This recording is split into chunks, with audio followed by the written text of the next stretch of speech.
Here we go. The expression "here we go" stuck with me for a very specific reason. It was part of an opening scene from a porn clip I used to watch when I was a teenager. Here we go. Bear with me, bear with me. This video is a continuation of the ones I made about my journey with alcohol and refined sugar. And I threw in the video with shururma, the wheat spirit. If you haven't watched them, I invite you to do so, then this video will make more sense. My journey with weed.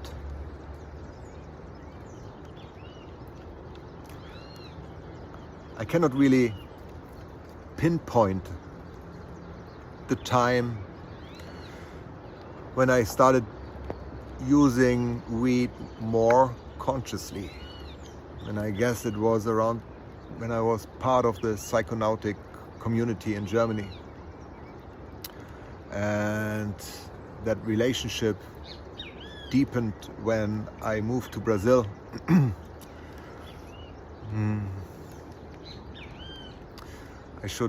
Maybe I should squeeze in a quick disclaimer. I'm not advertising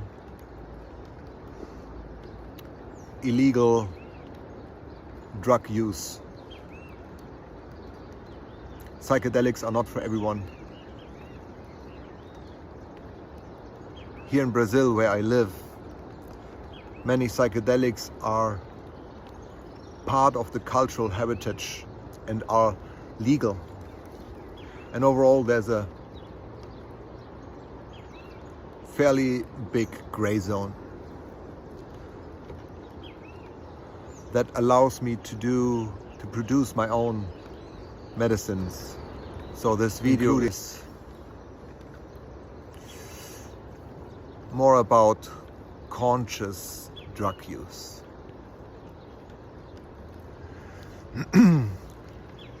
And to paint a bigger picture of my relationship with weed, I need to go back into my childhood. I grew up in the 80s with television. So I'm a TV child.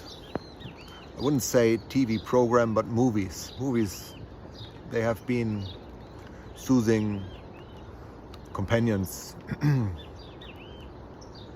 So I have a passion for movies, and I have a huge movie collection.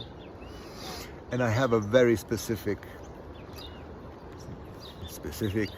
very interesting TV room. We call it the black hole, because on days like this, you can easily disappear for 3 days. So one day I prepared my edibles and my weed.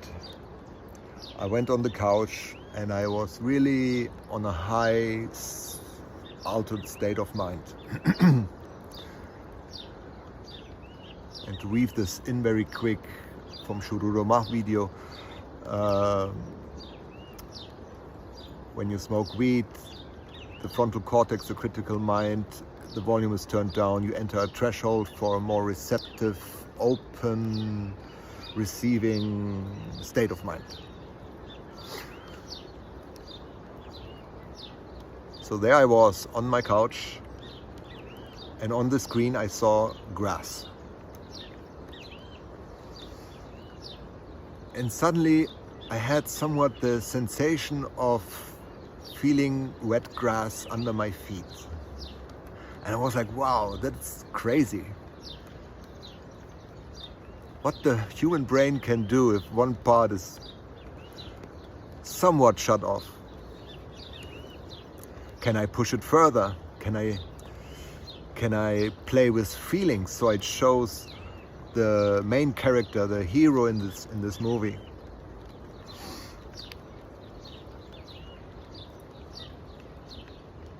can I really tap into his field, into this story?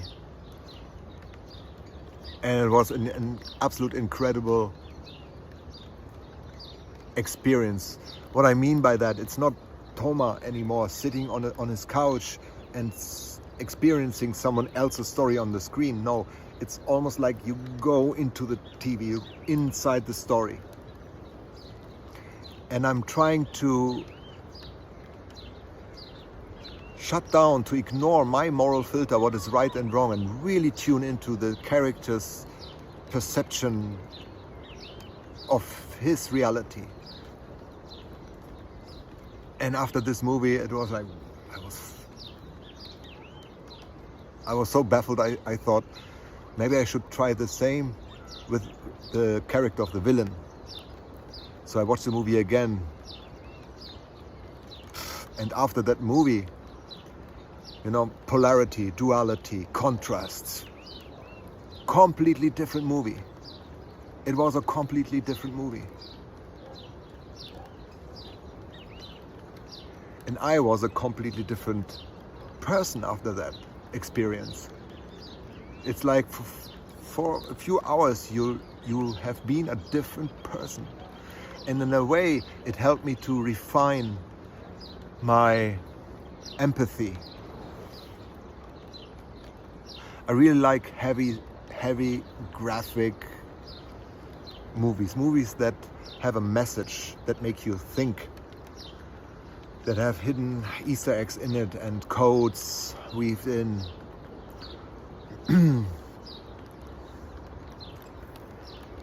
So I had people telling me, oh, you need to be careful what you feed your mind with. And yes, that's correct for the ordinary person. But me as a facilitator who works with war veterans, with people who sexually abused others or have been sexually abused, pedophiles, and I cannot allow, as a facilitator, I cannot allow to my moral filter to clash against their beings and their need for help. I have a responsibility to really listen and tune into the other person. And the movies helped me a lot to really open myself to other human experiences. And to throw this out there to the other facilitators who still say, hey, be careful what you feed your mind with. You know, if you haven't discovered the darkest and meanest parts of your psyche, how do you want to hold space for others? If you are not capable of holding the darkness, then I say you're incapable of holding your light. That's this whole love and light BS.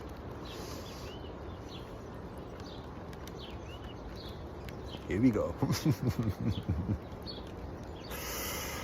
So, yeah, out of this passion, or this passion turned at some point to an obsession. So I smoked almost every day.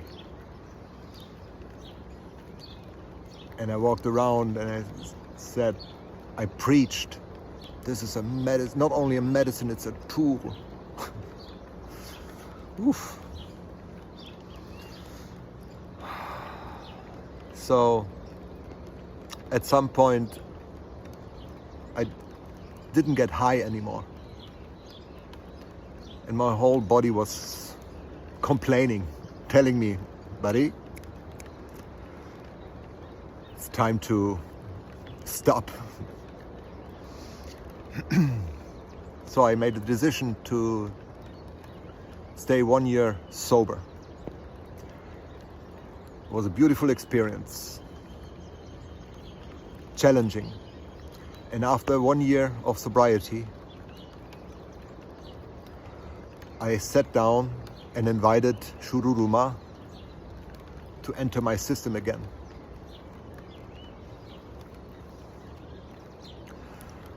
And I prepared, I made a whole ceremony. I prayed into the medicine, I set my intentions and really put my thoughts into it. I smoked, and boy, that was, the downloads I received were equally to a 5 to 7 gram mushroom trip on weed. Not the visuals, of course, but the downloads, be aware of unearned wisdom. So, and then it clicked in my head. I was like, wow, sobriety. Now I understand the dance between sobriety and medicine. And as many of you know, I am anchoring Man's Circle within Eisen's fellowship. And here a big shout out to my brother Eisen.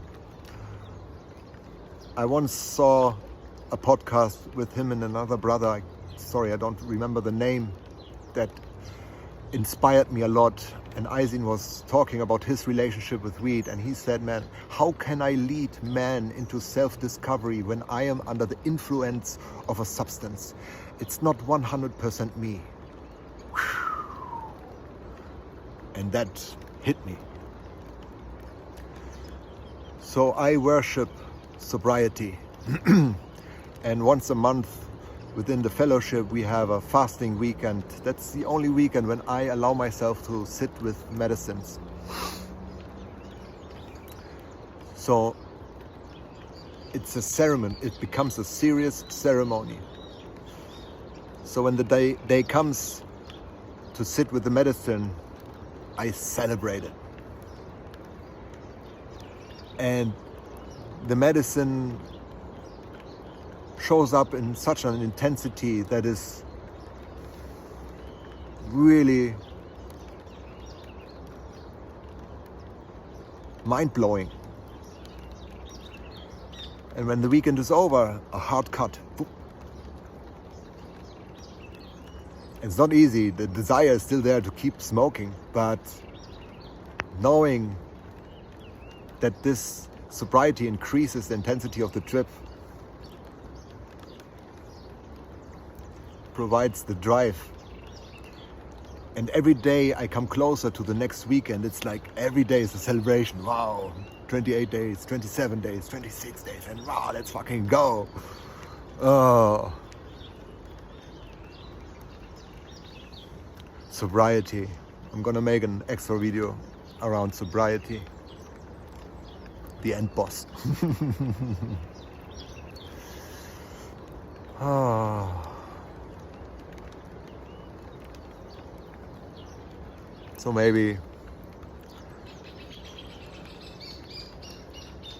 this video inspires you to tap into sobriety. One thing I forgot, because in the first video around alcohol, I said alcohol, refined sugar and weed, they dance together, right? So you know, when you have the munchies, of course, there it comes, the spirit of refined sugar. Alcohol even. I'm not a big fan of this stoner trip, alcohol and weed. But it occurred probably more often than I want to admit.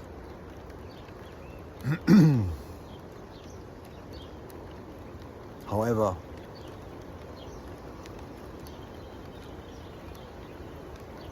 try sobriety. And with that,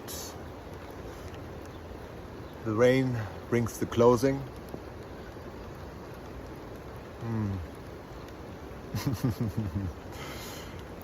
Some people feel the rain and others just get wet. Bob Marley.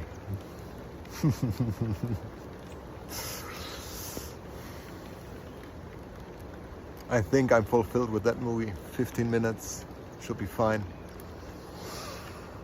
I love you all.